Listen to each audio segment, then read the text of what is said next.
Welcome to Alaska EdVenture, hosted by Dr. Meinert, Superintendent of the Fairbanks North Star Borough School District. This award-winning podcast is your gateway to the heart of Alaska's educational landscape. In each episode, we'll explore the unique perspectives of guests who are shaping education in the last frontier. Join us on Alaska EdVenture as we share the insights and inspirations found in Alaska's K-12 classrooms. Welcome back to the Alaska EdVenture podcast. This is Dr. Luke Meinert, Superintendent of the Fairbanks North Star Borough School District.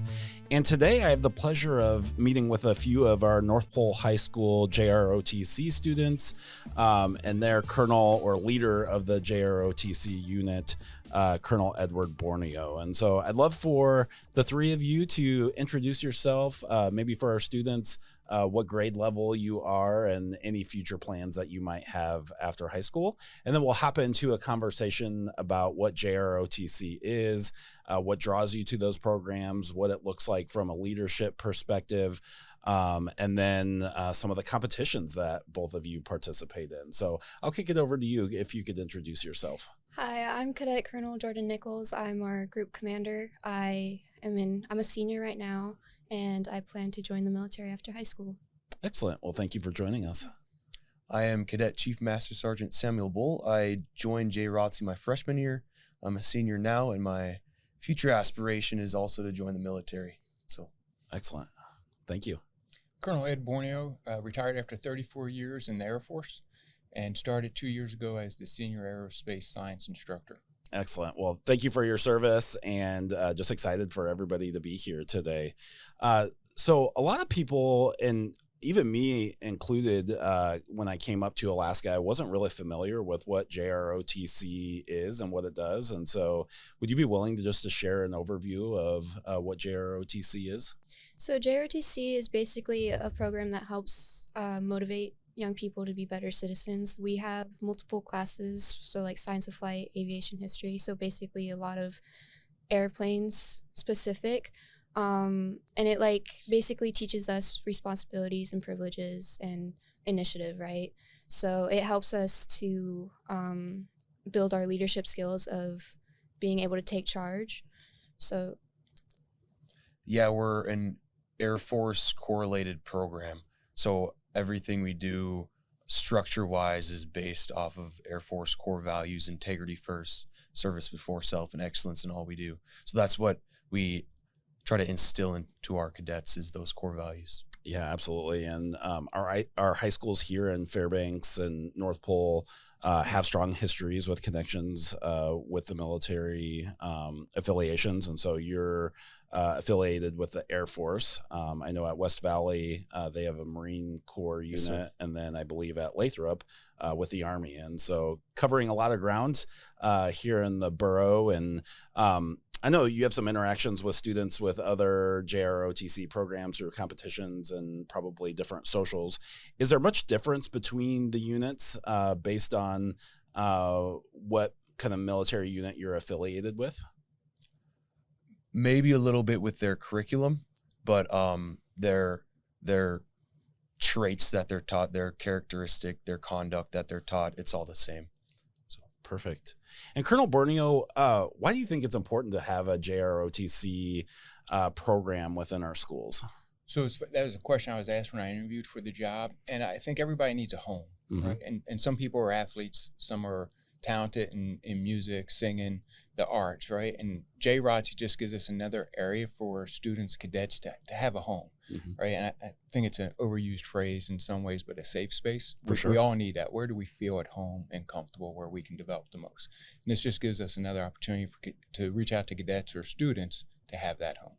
Absolutely. Well, thanks for providing that. There's a ton of research out there about students feeling that connection to their schools, and not only success within their high school, but then future success down the road because they have those relationships established, as well as picking up a ton of skills throughout the program. And so, Colonel Borneo, I'd like to come back to you. What are some of the key goals that you have for your student leaders throughout the year? Well, overall, it's for every cadet to develop, and it's at different stages. So Cadet Colonel Nichols is our group commander, right? So my expectation of what I want out of her and the goals for her are different than our freshman leaders. Mm-hmm. So I think some of our cadets get confused in what leadership is, going, I don't want to be a leader, but we're all leaders in one way or another, and followership is a large part of leadership. So we try to instill that in all of our cadets and give them those opportunities to grow. And where they're at is where we meet them. So some are already further developed. I like to use Sam as an example. I think sports helped him develop a lot in his leadership skills. So put him in a higher leadership position at the start. And then we have others that never had that opportunity. So, right, we want to give them a lower position to help them develop. And it may be as simple as finding that place where they're able to get their academics done, right? We're not just about our program, but how do we make them successful as a student as a whole? That's great. From a student perspective, what initially drew you to JROTC, and then to kind of take it a step further to become a leader within that program? For me, what drew me to JROTC was I'm a military child, so it's the familiarity of it. As Colonel said, it kind of feels like a home. I'm already used to it. And to be able to push up in the ranks and to become a leader, it's kind of something I've always wanted to do. I've seen the responsibility of it, and I thought it looked fun. It's a lot, kind of stressful, but it's still fun for me. You mean being a leader is not always fun? Oh no, definitely not. What are some challenges that you've experienced as a student leader? Definitely communication issues. I've trying to get to my team to respond and trying to communicate different things that I need done. It's definitely a problem sometimes, because I'll be like, oh, I thought I communicated it clearly to you, but other times it's like, oh, I didn't receive that. So it's definitely an issue for me sometimes. Oh, I love that. And I love the experience that you're getting early on. I think communication is one of the most important things we can do as leaders, and the success of your unit is going to rise or fall based on the communication from the leaders. So that's a great one. And Sam, what drew you to JROTC initially, and then looking at being a leader within the program? Initially, I didn't want any part of it. I want to be a pilot when I get older. So that's one thing that drew me. They offer a flight scholarship, full ride. It's based in the summer. It's an 8-week program. You come out of that program with your private pilot's license. So that's what really incentivized me. I applied this year. I got selected as an alternate. Usually they get a lump sum of money towards like middle of April, hopefully, and they're able to push most alternates up. Oh, so that's what I'm crossing my fingers for. So that's what really incentivized me there. And leadership wise, man, just like Colonel said, they recognize potential, and that's what they're great at. And they put some students that might not always get the chance to be in a position of leadership and throw them into that leadership position, and it just grows from there exponentially. Well, congratulations, and great job seeing a goal that you wanted to go after and realizing and actually taking some steps to meet that goal. I've got an elementary son at home, and he hopes to become a pilot as well. And we've talked about the different options that are available that are amazing for our students if they're willing to take advantage of it, that the military will provide in terms of being a pilot or looking at other career paths. So excellent job there. Thanks. And congratulations. Hope you get selected for that program. Thank you. So there's a piece of JROTC that's a competition side of it. Could you explain the different competitions that are available to students, and then what competitions North Pole High participates in, and then potentially you individually? So we participate in air rifle and drill, and we're trying to start up our robotics team. So we compete against West Valley and Lathrop, and then Anchorage schools as well.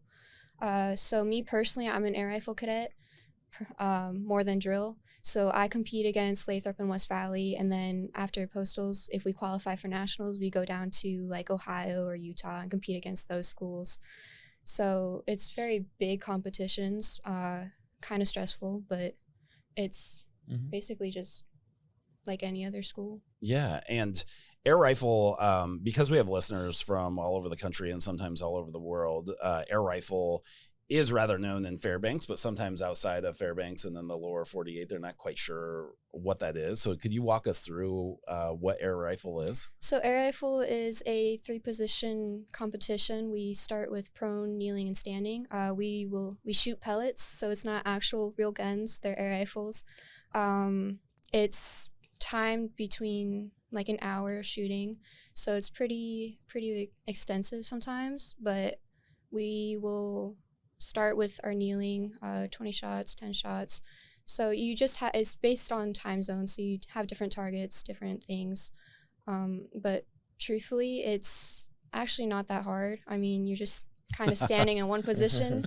So is that because you're really good at it? Or? I've tried it a couple times. I feel like it's kind of hard. I mean, no, I think truthfully, even starting out as a freshman cadet and just having never shot a gun before, I didn't think it was that hard, truthfully, because you're just sitting there, honestly. I mean, you have all these tools to help you. So I think it's really easy for a cadet to start. And once you start doing it, and once you like realize that if you like it or not, you can grow really fast in it and you can be really well. Perfect. Well, I'm going to be looking for a coach for my kids here in a year or two, so maybe I'll have to have them reach out to you and give them some tips and tricks. Sam, what about you? Do you participate in any of the competitions? Yes. My first 3 years, I did air rifle with Jordan. It is pretty hard. She's just amazing at what she does. Yeah. So it's easy for her to say it's easy. But yeah, I competed with her at the national level for air rifle for 3 years, and then this year I focused more on the drill team as I stepped up into a more leadership role there. Competitions wise, we have about 5 competitions in state, and then 1 competition down in Daytona Beach, Florida for nationals. So yeah. Excellent. That sounds good. And Colonel Borneo, can you explain what the drill team does? What is drill? So drill, we have 5 teams there. You'll have the freshman unarmed team, right? So it's a flight of 9 with their commander who leads them through a set program that they have to do in each competition. And we have a varsity unarmed team, and then the varsity also has a armed team, right? So they're doing a lot of the same drill movements, but also with a rifle. Probably harder than the unarmed for sure, adding in that rifle component and the movements they have to do through there. And then we break out into 2 color guard teams, a freshman one or first year, and then a varsity team. Okay. And then you have some cadets like Sam or Albua who get into what we call armed exhibition or armed X. And so they have a rifle, and it's a little more like an art than a discipline, though you have to be fairly disciplined to ensure you catch the rifle. But they get to set their own program. It's not as structured as the rest of drill. So they go out there and they do some amazing things with the rifle, and that's what, between color guard and armed X, will go down to nationals and compete in that. Excellent. And is nationals still coming up this spring or May? We leave in May. Great. And how about for folks that are here in Fairbanks, are there any upcoming competitions or exhibitions that they could come see our students in action? So unfortunately not at this time. We start in the fall. So we do an interior tune-up, which is really just the local teams that compete. And then we do an interior, and it's, believe it or not, harder to get the Anchorage teams to come up to Fairbanks. Yeah, that's always a problem. Yeah. So we'll have about 5 teams that come up. So a total of 8 will compete in that in December. So November is our local one, our tune-up, and then we do the one where Anchorage comes up in December. So that's been the same for years. And then we go down to Anchorage for the 3 competitions in there. We usually have, 13 teams compete? 13, oh, 14, wow. Yep. Yeah. So a little more competitive down there. Usually the most competitive teams in Anchorage do come up here. So it's, I'd say, just as competitive, just less teams competing against each other. Great. And North Pole here has been nailing it. We did well at West Valley. They hosted the interior this year. And then I think when we go down to Anchorage, we are pretty competitive. We took first in our first year team for state. Oh, wow. Congratulations. I think we've skipped over a lot of these programs are all cadet led, right? We have instructors there as adult supervision to make sure nothing goes off the rails. But the cadets are out there are the ones leading it. They're coaching the other cadets on these teams. They're also, Jordan's our group commander. She runs the program. Oh, wow. Right? So they set their goals of where they want to go, what they want to do. Obviously, as instructors, we help guide and instruct and set some of the limits of what we can do and what we can't do, other than teaching the classes. And even we bring the cadets in to teach some of the classes, right, to expose them to that side and get that ability to come out and speak in front of people, right? It's pretty uncomfortable at times, kind of like today. And you guys are doing great. I mean, that's one of the number one things people are scared about is speaking in front of other people, right? And so getting that experience early on is great. Yeah, so they get to do all that as cadets, right? And to be honest, the drill team, I see more of the lead for that versus their rifle team. And it's amazing watching these cadets coach each other and train each other and then lead their teams. It's absolutely impressive. And, just thank you for the presentation of colors at different events throughout the community. It's incredibly impressive to see what our young students here in the Fairbanks Borough do and what a gift that is to give back to the community. One of the things JROTC programs do a lot of is service learning or service for different people in need or different organizations. Could you speak to some of the service projects that you've helped with in the past? I don't know 100% about ones in the past, but as of currently, we are working with the food bank to provide 800 pounds of food for them. Oh, wow. That was one of our goals for this year I set because it was one last year, but we couldn't meet it. So I was like, you know what, we're going to take this goal, we're going to do it again this year, and we will meet it. So we achieved our goal of 800 pounds. We did collect all of that. So we're giving that to our food bank, to our community food bank here in Fairbanks. So hopefully that will give them some support that they need.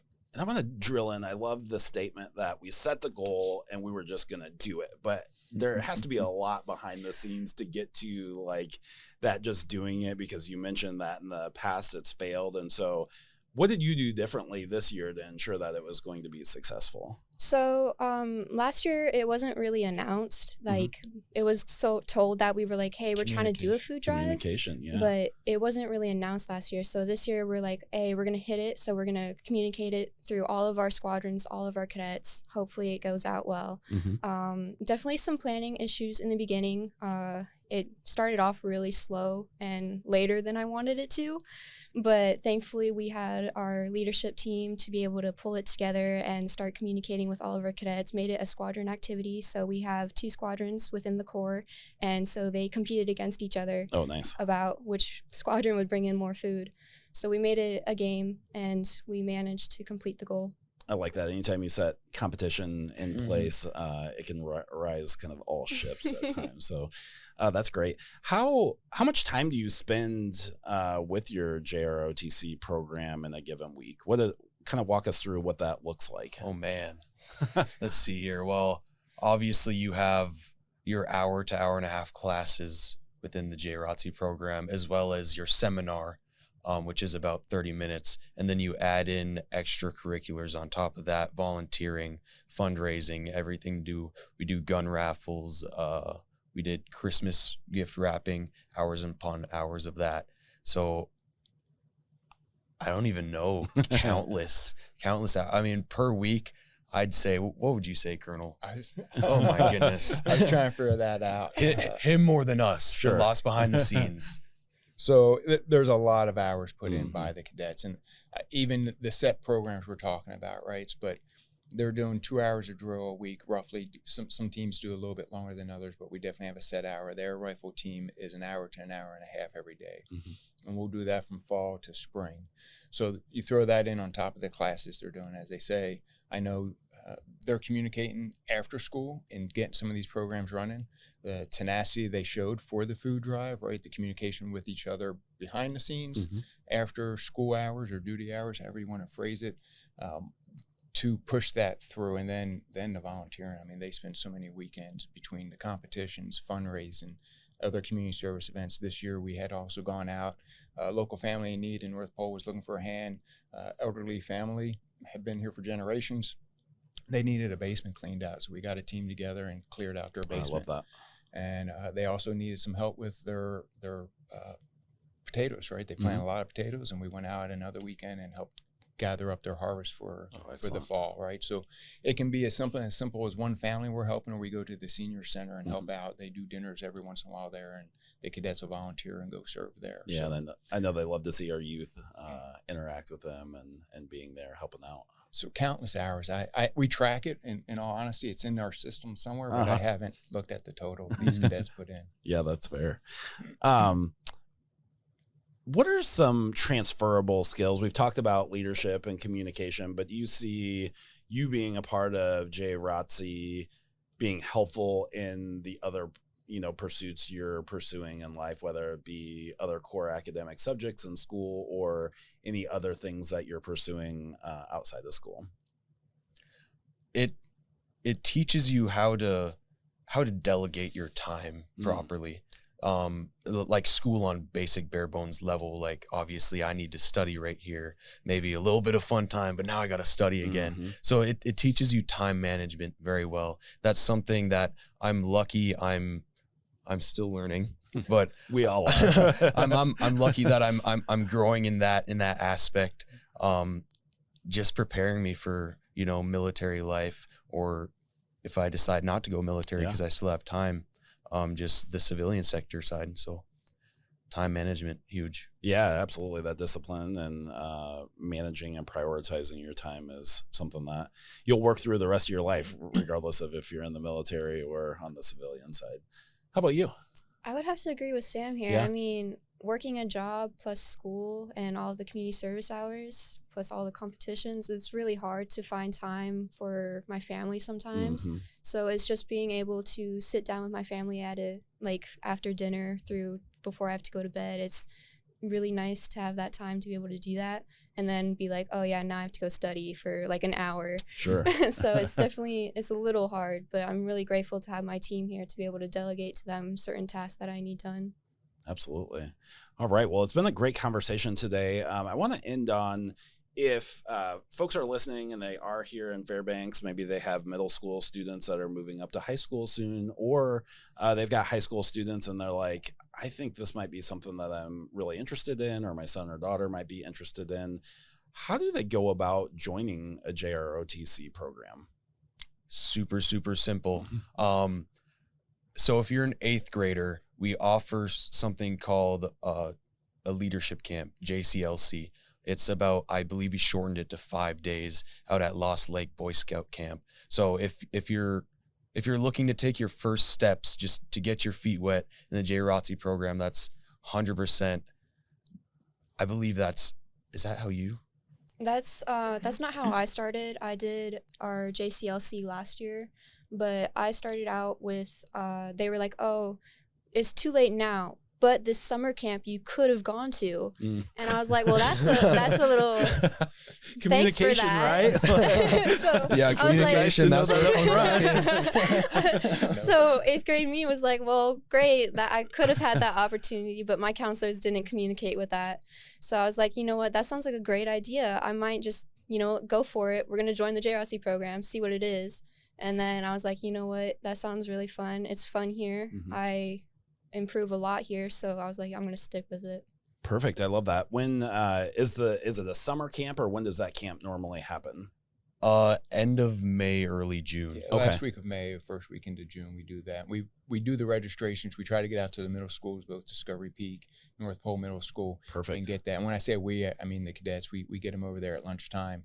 And we try to align it when the counselors, or shortly before the counselors get there for registration for the freshmen coming in. So they have the opportunity to talk to people closer to their age versus the counselors or their instructors, and get that seed planted. And when they go to register, they just work with the counselors to get in.